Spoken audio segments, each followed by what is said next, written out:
Good day, ladies and gentlemen, and welcome to my humble home, my casa, my hacienda on the windy hills of Livingston, Montana.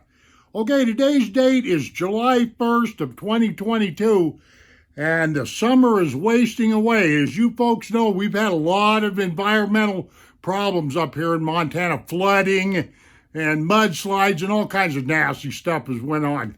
But anyway, I must apologize right off the get-go because this video, I'm doing a knife review. And I said not too long ago that I was going to get out of the knife reviewing business, but I decided to review knives. You know, if I run across a knife that I like, I'm going to review it, okay? And that's what happened. I happened to run across one of these pocket knives made by Puma right here.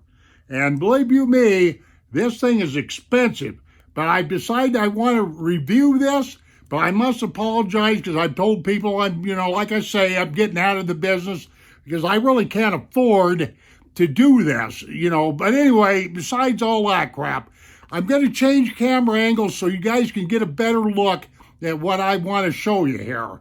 And it's just that simple. So let's stop burning daylight and get to looking at this Puma pocket knife. Well, if you have not clicked out of this video by now, I guess I should thank you and consider myself very lucky. Okay, right in this little box right here is the German-made pocket knife I'd like to show you. And all these German knives come in these nice black boxes like this, these German-made ones. Knife makers to the world, and that's just no kidding.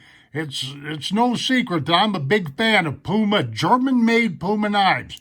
Made in Germany, right there. But before we get started, before I show you that piece, let me get these stats, these technical, all these numbers and crap out of my hair.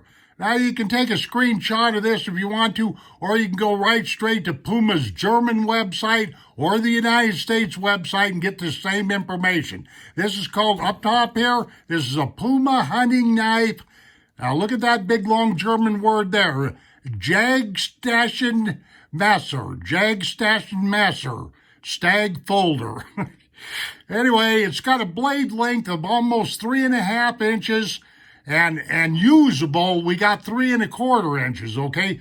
The blade thickness is 0.10 inches. Nice thin blade on this guy, by the way, in my humble opinion. Not real thin. Okay, the knife closed is 4.25 inches long. The knife handle width, I had to measure this with a set of calipers and a tape measure and stuff because there's bone on each side of the handles, and so it's uneven, but it's approximately 5/8 of an inch thick through that handle, okay? The knife weight is 3.92 ounces, almost 4 ounces. The scales are select staghorn. It's German steel. It's 440A, that's what the website says. 55 to 57 Rockwell on the Rockwell hardness test. And the model, you might want to pay attention to that number there for this particular knife, is 210111. Because Puma's got a bunch of other numbers a bunch of other knives that look a lot like this knife I'm going to show you right here. But this number right here is different. So, this guy's in a league of its own. Let's just put it that way, okay? Let me set this aside and get this rolling here and stop burning daylight. This is the little box that comes in. Hand or bite, or however you pronounce that. That means handmade. Handmade in Germany. There we go with all that. There's the model number. 210111. Okay. Puma. Oh, yeah, you might get some information out of that. This isn't an IP product. That means international product. This is this guy right here. Made in Germany. Look how many trademarks these folks have got. Trademark of Germany, USA, Canada, international. But I like knives that are made in Germany. It's just that simple, that are handmade. Okay, let's get on with this. I'm screwing up here. That's nothing unusual for me. So what this guy looks like. It's just got foam in the bottom and foam on the top. Basically, that's all there was to this little box here. Now, I know probably somebody's going to want to know how much this knife costs. Well, let me just put it to you this way. You're going to pay at least $250 for this knife. To be quite frank, this doggone thing costs $260. And that's why I say, but the quality's here. Don't care what anybody says. Well, I care what you say. But in my humble opinion, after handling knives for 60 years, Puma right here gets my stamp of approval, okay? Here's the knife right here. Now, one thing I want to clear up right off the bat, if this isn't select bone that's on the scales, on the handles of a knife, I really don't want bone. But Puma uses, they use horn off of, they use stag horn, select stag horn, and exactly what animals that this horn comes off of, I am not sure. If it's reindeer, their brand of deer over there in Europe, or just what the deal is. But I know if these cutlers don't put on the right bone on these handles, the doggone stuff will crack and fall apart and all that kind of stuff. I have never seen that on one of these German knives with this stag horn on here. So I just wanted to clear that up. And when I was mumbling about that 5/8 of an inch, I'm talking right here, but you can see how this handle is uneven from side to side. But these guys are able to get that, so this thing is really comfortable in your hand, okay? Now let me open this guy up here, and maybe you can see all that on that blade. Yeah, sure you can. Right there. Model 210111, and Puma, and then that Jagdtaschenmesser. And there's the Rockwell right there, 20/RC. RC stands for Rockwell Count or Rockwell Certification or something. But this is supposed to be 440 in that. Let's see, what did I tell you that was? I even forgot already. 440A right there. 440A on that steel.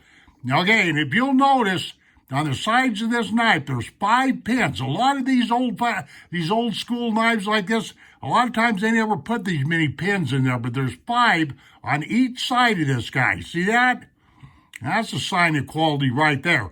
And these pins are either nickel, silver, or stainless steel, whatever, This blade right here, of course, is stainless steel. I do believe that these bolsters right here are nickel silver. And this little plaque right here, I'm not exactly sure what that's for. It doesn't say anything on it, but maybe it's for, like, if you want to engrave your name or whatever have you, okay? Now, the fit and finish on this knife right here is just perfect. I mean, I went over this last night with a 10X eyeglass, if you will, a magnifying glass, and the only thing that I could see, that I could find out is, let's see, is it right there? Yeah, right. Let me open up this blade so you can see it. Right there. The bone doesn't quite match that bolster right there. And there's a little tiny bit of not a burr, but you can feel it. But it's not a deal breaker or anything like that. Let me make sure this is in focus here. Okay, and this is fully lined with brass in here. And same way with back here on this spring, there's brass liners in there. This spring, I'm pretty sure, is either, I think it's stainless steel, either that or nickel silver. This is a rear locking back knife. Okay, this right here is the release. Okay, let me show you this. Let me push down on this so you can see what I'm doing. See that? And the walk and talk, that's what the people that know more than I do call this. The action on this is just real smooth, It really is. Well, for this kind of money, it had better be smooth, but it is. And so there's not, I really can't find a heck of a lot wrong with this knife. I got to brag it up. It's the absolute best pocket knife that I own. And I own several of them, as people probably know. Let me see if I can get this in focus. But just look at that workmanship there. On those brass liners right there. That Stag. And this Stag isn't porous Stag either. That's what I was trying to say. Like some of this cow bone and some of this stuff that people use is not necessarily the best bone. It's not hard enough. Let me see if I can get this in focus again here. Okay. And what else was I going to say? Of course, it's got a nail nick right here. And I don't know what else to say about this doggone thing. Okay, you can hear it snap right there. But the walk and talk is the action right here, very, very smooth. There we go. Hope you can hear that. She clicks into place real nice, Now, this right here, some people might think that this right here will give you a hot spot. It might give you a little bit of a hot spot in the palm of your hand, but believe you me, it's no deal wrecker. It's no showstopper or anything like that. I mean, this knife is just nothing but 100% pure quality, and anybody that's got a brain in their head would be glad to be packing this knife around. I know I'm going to be. I've got a slip coming for it and a real nice bead for the slip, a lanyard and that kind of stuff. So, but yeah, it gets my endorsement, that's for sure. Like I say, this is the nicest pocket knife I have ever owned. Let me put it to you that way. So, let me get this. It's a pretty happy, it's pushing around 4 ounces, but it's not that bad. It's a nice knife. Okay, well, let me just put this down. I don't know what else to show you on this doggone thing. Let me just put this down, and we'll go to my very last scene, and then we'll be out of here. Okay. Alrighty then. Well, I must be thanking you. If you've made it to the end of this movie file without clicking out of here, my analytics on my YouTube studio show me that a lot of people turn on my videos and click, maybe watch them for a couple minutes and click out. That's pretty discouraging, I've been, to tell you the truth of the matter, I've been discouraged with YouTube for quite a while just because I just can't seem to build up my channel. But anyway, that pocket knife that I just got done showing you, this guy right here, is absolutely the best pocket knife that I own. It's as simple as that. And if for you gals, guys, whoever is looking to, buy a loved one a real nice present when it comes to cutlery, this name Puma is pretty doggone hard to beat. I started on this channel here in YouTube back in 2013, and I've been preaching Puma ever since. But anyway, let me just shut up and get out of here. For you folks that might want to see more content or more of my videos, well, just subscribe to my channel. Give me a thumbs up, thumbs down, give me a finger, love me, hate me, show me that you were here, or comment, do whatever you want to do. And so, like I say, if you've hung in here this long, you should be given a medal. Thank you very much, and we shall see you on down the trail. Adios, my friends.